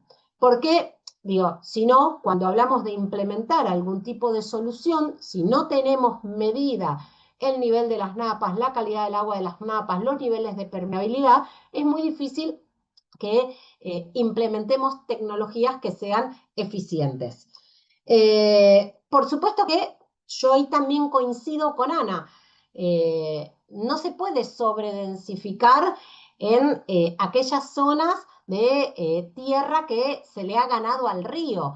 Tenemos el ejemplo de lo que sucede en Núñez, en donde la sobredensificación en un suelo de relleno con la construcción de estacionamientos subterráneos, deprimiendo las napas, ha generado en ese proceso de depresión de napas la migración de suelos, asentamientos diferenciales y por supuesto ha llevado al colapso, sobre todo a la zona de Núñez de Casas Bajas. Entonces, digo, me parece que eso también nosotros tenemos que ponerlo en discusión y por supuesto, si estamos hablando de que no es razonable sobredensificar en zonas de suelos de relleno que se le han ganado al río, sin duda el proyecto de Ramblas del Plata es un contrasentido desde todo punto de vista, ¿no? En un suelo de relleno que actualmente es un humedal, que por supuesto vamos a destruirlo para luego hacer que ese suelo de baja capacidad portante tenga que tolerar estructuras que van a tener 85 metros de altura y eventualmente algún subsuelo para estacionamiento. Cuando hablamos de mirar integralmente la ciudad, yo ahí también coincido con Moni. O sea, si vamos a mirar integralmente la ciudad, y la ciudad tiene esa característica, ¿no? Una característica que tiene que ver con una condición desde el punto de vista hidrológico crítica, porque es atravesada por arroyos de poca pendiente, que, como planteaba Ale, cuando se acercan a la desembocadura, esas pendientes son todavía menores. La verdad es que en una zona que presenta riesgo hídrico importante, pensar en la ejecución de túneles, la verdad es que no tiene sentido, sobre todo si tenemos en cuenta que los ferrocarriles que atraviesan la ciudad de Buenos Aires fueron construidos con anterioridad a los sistemas de desagües pluviales, fueron construidos en terraplén y luego la red de desagües pluviales tuvo en cuenta esos terraplenes como divisorias de agua. Si nosotros los agujereamos para justamente construir esos túneles o zapitos, lo que estamos es modificando el escurrimiento superficial de esas aguas y entonces esos sistemas que fueron proyectados teniendo en cuenta que ahí había una divisoria de aguas que era el terraplén de la traza del ferrocarril, entonces pierde sentido. La verdad es que las soluciones alternativas, como la solución de, por ejemplo, un ferrocarril en trinchera, sin duda que presenta mucha más racionalidad, muchos más bajos impactos, no solamente en términos de inundaciones, sino también en términos ambientales y en términos económicos y sociales, si eso lo miramos en el contexto, ¿no? De los entramados barriales. Ahí Mora nos traía el aviso de la audiencia pública de Ramblas del Plata. A mí me parece que sí tenemos que comenzar una campaña y la verdad es que tenemos que desbordar esa audiencia pública sin duda. Es un contrasentido social, urbano y ambiental y va a generar impactos irreversibles no solamente en la ciudad de Buenos Aires, la construcción de ese mega emprendimiento inmobiliario. Respecto a lo que está sucediendo en el estacionamiento al lado de Santa Catalina, creo que a eso hacía referencia Mora y también María Angélica, hasta donde sé, Johnny estaba tratando de presentar una acción de amparo, ahí creo que ha intervenido Basta de Demoler, no sé, Mora, si han intervenido también ustedes con la Fundación Ciudad, entiendo que también, creo que ahora estaban viendo de poder interponer una nueva acción o ver de qué manera en la justicia se puede frenar, ¿no? La destrucción de ese estacionamiento para una nueva construcción que generaría importantes impactos en la iglesia, pero que además, sobre todo también generaría impactos ambientales en una zona que no cuenta con disponibilidad de espacio público. Respecto a lo que está pasando, que también ahí apareció el aviso, ¿no? No solamente Jorge Macri avanza con la construcción de estacionamientos subterráneos en plazas, sino que ahora, y creo que lo mencionaba, si no me equivoco, Moni, si no, por favor me corrigen, el tema de los equipamientos en plazas y parques, ¿no? Eso me parece que también, digo, hay que ponerlo en debate, hay que ponerlo en discusión. La verdad es que la ciudad de Buenos Aires, si uno de la cuenta quita los canteros, las macetas y el cementerio de la Chacarita, si no me equivoco, estamos en 4,7 metros cuadrados de superficie verde por habitante. Por lo tanto, me parece que no estamos en condiciones de seguir ocupando espacio verde público, en este caso con equipamientos comerciales. Apareció el tema de el suelo resultado de la línea F y el tema de generar un nuevo relleno. Yo soy crítica de generar un nuevo relleno en el Río de la Plata. La verdad es que no comparto la idea de avanzar sobre la costa generando un nuevo relleno, más allá de que es cierto que necesitamos mayores espacios de esparcimiento, lo decía muy bien Ale, pero actualmente está prohibido continuar avanzando con el relleno de la costa, también avanzar con el relleno de suelos cuya calidad ambiental desconocemos, tiene además otro impacto diferenciado.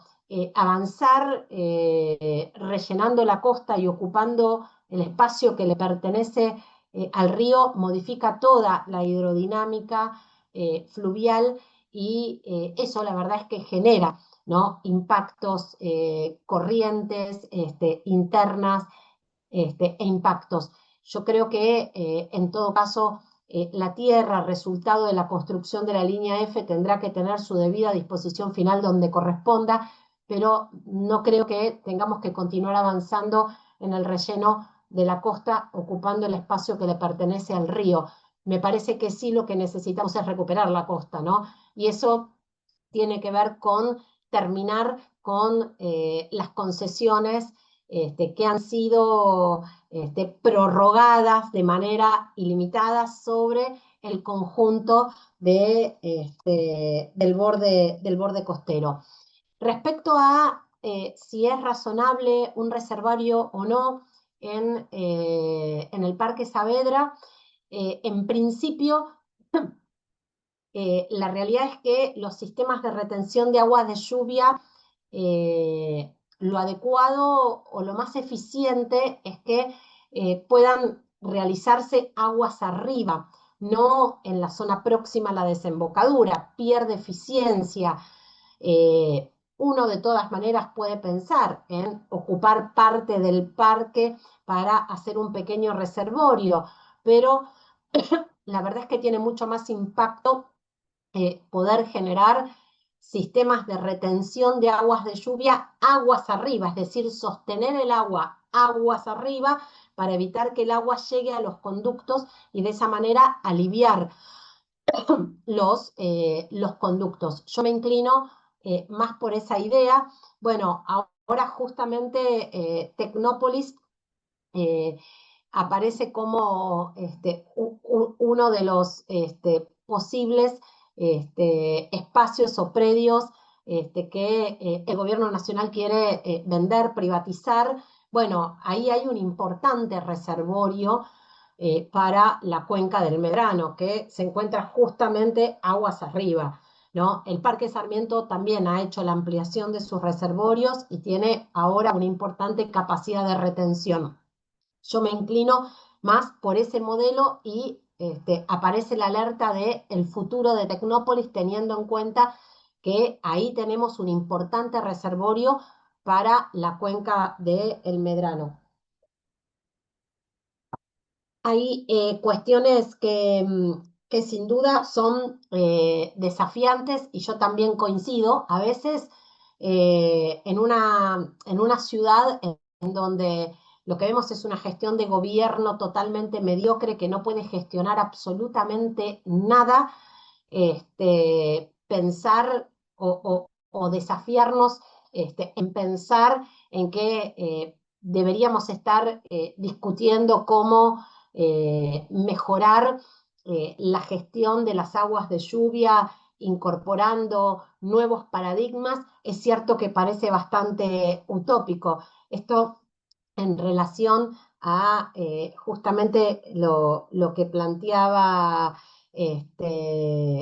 recientemente uno de los abogados que estaba participando de la charla. Coincido con él. Es cierto que pensar en una terraza verde en un consorcio, sin duda, abre un montón de interrogantes, pero la verdad es que tenemos muchísimos edificios públicos que podrían gestionar sin mayores inconvenientes una terraza verde. Podríamos incorporar también beneficios impositivos a quienes retengan o tengan sistemas de retención de las aguas de lluvia. Podríamos en determinadas zonas recuperar las veredas en aquellas zonas en donde tengamos mejores permeabilidades, determinados niveles de napas, la posibilidad de veredas verdes que reemplacen a las veredas tradicionales. Es decir, me parece que el animarnos o el desafiarnos a pensar, poder planificar una ciudad completamente distinta a esta que hace 20 años nos vienen proponiendo, bueno, es parte de estos ciclos, ¿no? De charlas y de estos encuentros. Por último, el tema eh, de eliminar el cemento que podamos. Yo soy de la idea de que tenemos que poder eliminar todo el cemento que podamos, ¿no? Sin duda, cuando uno mira esas plazas cementadas y mide en un día de calor la temperatura y se va a medir la temperatura en superficie a un parque, un gran parque, ¿no? Podemos encontrar diferencias de 20 grados. Entre el Paseo del Bajo y el Parque Lezama, un día de calor, la diferencia es más de 18 grados. Por lo tanto, está claro que una de las primeras medidas tendrían que ver con poder recuperar esas plazas cementadas, porque además buena parte del año ni siquiera pueden utilizarse, ni siquiera pueden disfrutarse. Respecto a el tema del cloacal costero. A ver, en primer lugar, a mí me parece que la ciudad tiene todavía importantes desafíos en términos o en temas de infraestructura de saneamiento. Hay todo un área de la ciudad que todavía tiene, sobre todo casco histórico, unificado el sistema pluvio-cloacal. Por lo tanto, las aguas vuelcan sin ningún tipo de tratamiento pluviales y cloacales al Río de la Plata. Eso en primer lugar, ¿no? Así que me parece que uno de los primeros desafíos que tenemos es ver cómo generamos en la zona del casco histórico infraestructura separada, pluvial y cloacal, para evitar que ese sistema unificado pluvio-cloacal sin tratamiento vuelque directo a el Río de la Plata. Entiendo que el cloacal costero va a interceptar esos sistemas para luego darle un pretratamiento físico y volcar con un emisario al Río de la Plata. Yo tampoco soy partidaria de ese tipo de soluciones, ¿no? Nosotros necesitamos justamente recuperar la balneabilidad del Río de la Plata, y para eso soluciones como el cloacal costero, que en un punto se encuentra con el sistema colector margen izquierda para solamente con un tratamiento físico separar elementos sólidos importantes y con un emisario volcar esas aguas cloacales prácticamente no tratadas al Río de la Plata. Ambientalmente a mí me parece una solución completamente inadecuada. Es cierto que no solamente en el casco histórico, sino que también parte de, sobre todo, la cuenca de el Medrano, y llegando a la desembocadura presenta importantes niveles de contaminación cloacal.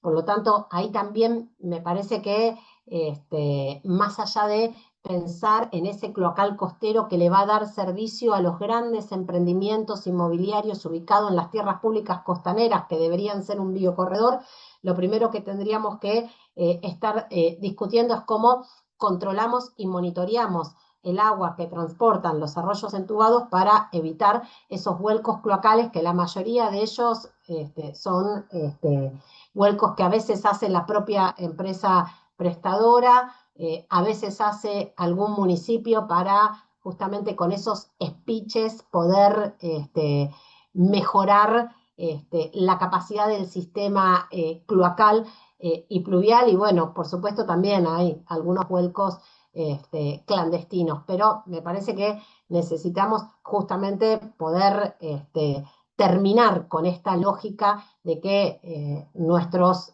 sistemas pluviales, sobre todo el arroyo Medrano, transporta importante carga de líquido cloacal de manera continua.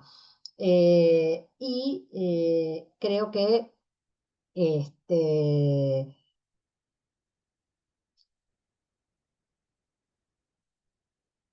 creo que no me olvido nada más. Si algo me quedó por contestar, desde ya me vuelven a hacer la pregunta. Muchísimas gracias, María Eva. Como siempre, aprendemos un montón acá. Te agradecen tu generosidad con tu conocimiento, brillante exposición. A mí me encantó. Ya he escuchado otras veces, ya te he escuchado hablar de estas cosas y siempre hay algo nuevo que me resuena. Con respecto a la utopía, hay una palabra que yo tomé de vos, María Eva, que es ir más allá del posibilismo. Porque si nos quedamos en que pensamos que es imposible, no, esto no es posible, esto no es posible, yo creo que ninguno de nosotros estaría acá, ni estaría haciendo lo que hace. Mora no estaría leyendo el estudio de impacto ambiental como lo hace y demás. Con respecto a lo que hace falta en el código ambiental, me parece que hacen falta muchísimas cosas que no tenemos en ningún lado, como esto, por ejemplo, de que los estudios de impacto ambiental cuenten el daño acumulativo, porque no es lo mismo tener un solo emprendimiento en la costa que tener 25. Eso no lo hacen los estudios de impacto ambiental. En el nuevo paradigma de derecho ambiental hay que contar también el daño acumulativo y eso es algo que tendría que estar en el Código Ambiental.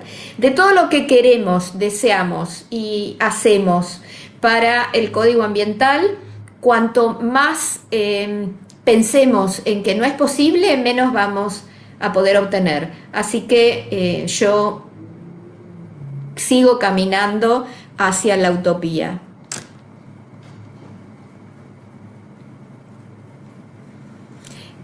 Muchísimas gracias, María Eva, como siempre. Te agradezco un montón que siempre estés disponible para los pedidos de Basta de Mutilar, así que mil gracias, mil gracias. Muchísimas gracias a todos, muchísimas gracias a vos, María Angélica, por siempre convocarme, por siempre tenerme en cuenta y bueno, y por todo esto que haces, ¿no? Tan importante, ¿no? Todo ese trabajo cotidiano y todo este trabajo de concientización, de debate, de discusión, de instalar una agenda que está tan invisibilizada muchas veces desde esa perspectiva de la utopía. A mí la utopía es una palabra que me encanta. Hay un proyecto muy lindo, ¿no? Que es el proyecto de para el que lo puede no se escuchó, ¿podemos cerrar los micrófonos? ¿El proyecto de qué dijiste? Es el proyecto de las utopías. Se llama el nombre, a mí me encanta porque es justamente, ¿no? El buen vivir de las pequeñas para el que quiera, para la que quiera buscarlo. Me encanta el nombre que le pusieron, porque bueno, fueron utopías que se concretaron. De hecho, la actual presidenta ha tenido mucho que ver antes de ser presidenta con ese proyecto de las utopías en México. Y bueno, yo soy una convencida de que tenemos que vencer el posibilismo y animarnos a poder pensar que podemos habitar una ciudad totalmente diferente a esta que nos vienen proponiendo hace casi 20 años y que no ha podido resolver ninguno de los problemas cotidianos que tienen quienes la habitamos. Así que muchísimas gracias, un abrazo muy grande a todas y todos y por supuesto a disposición. Bueno, mil gracias a todas las personas que están acá y sobre todo a vos, María Eva. Hasta la próxima. Sofía. Sí, Sofía. Siempre los interrumpo al final para no cortar las exposiciones. Bueno, para los que no me he cruzado en otras reuniones, les cuento, yo soy Sofía, trabajo con el legislador Alejandro Grillo y nos estamos uniendo a las charlas, primero y principal porque nos parece fundamental que desde la comunidad vecinal se incentive a, bueno, estos son los temas en agenda, conozcan lo que está pasando en sus barrios, sepan qué es lo que se hace a nivel legislativo y además nos posiciona en un lugar de ventaja frente a el nuevo código, el nuevo código ambiental de la ciudad, ya que con estos ciclos de charlas uno puede llegar preparado con propuestas como las que estuvimos escuchando hoy.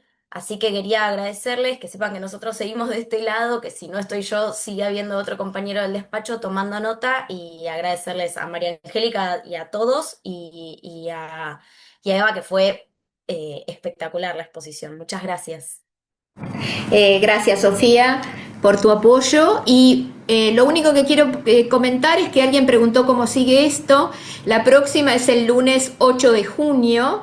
Es el lunes 8 porque empieza el Mundial, creo que el 11. Lunes 8 de junio va a tratar el tema basura Pablo Mesa, que es del Centro de Estudios Metropolitanos. Y cómo seguimos después no sé, porque depende un poco de con quién hablamos para seguir algún tema y cómo, y si alguien se ofrece, porque hay algún tema que no hemos tratado, como por ejemplo un tema que nos interesaba, que era la contaminación visual, la contaminación sonora. Bueno, todo eso queda abierta, esta posibilidad de poder seguir con más temas y más charlas. Muchas gracias.